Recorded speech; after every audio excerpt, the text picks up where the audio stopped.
আসসালামু আলাইকুম বন্ধুরা, আশা করছি আপনারা সবাই ভালো আছেন। আজকে আমি রান্না করব সজনে পাতার ভর্তা। তো প্রথমে এখানে সজনে পাতাকে আমি ভালো করে কেটে ধুয়ে নিয়েছি। নিয়ে এবারে এইটা আমি সিদ্ধ করার জন্য কড়াতে দিলাম।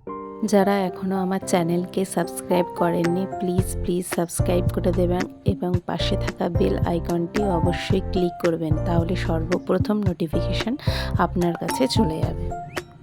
অনেকেই হয়তো জানেন সজনে পাতা খেলে আমাদের শরীরে খুবই উপকার হয়। যাদের ব্লাড প্রেশার হয় তাদের জন্য খুবই উপকারী। তারপর অল্প করে সর্ষের তেল দেব। যে কোনো ভর্তাতেই সর্ষের তেল খুবই মজা লাগে। সর্ষের তেলটা দিয়ে এইভাবে কিছুক্ষণ নাড়াচাড়া করে আমি পাতাগুলো ভেজে নেব। তারপর ভেজে নেব কিছু রসুন, অল্প টমেটো কুচি, একটা কাঁচা লঙ্কা আর একটা বড় পেঁয়াজ কুচি।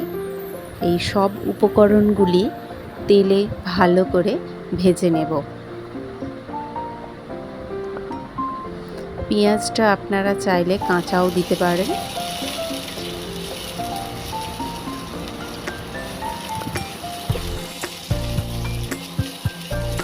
অল্প ভাজা ভাজা হয়ে এলে আমি এর মধ্যে 3টে শুকনো লঙ্কা দিয়ে দেব। দিয়ে আবারও কিছুক্ষণ ভেজে নেব।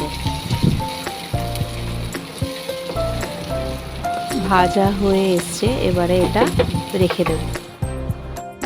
ভেজে রাখা সজনে পাতা, অল্প লবণ এবং সব উপকরণ যেগুলো ভেজেছিলাম সেগুলো সব একসঙ্গে গ্রেট করে আমার সজনে পাতার ভর্তা রেডি। আপনারা বাড়িতে অবশ্যই ট্রাই করবেন, খুবই মজাদার খেতে। আবারও আসছি নতুন রেসিপি নিয়ে। আল্লাহ হাফেজ।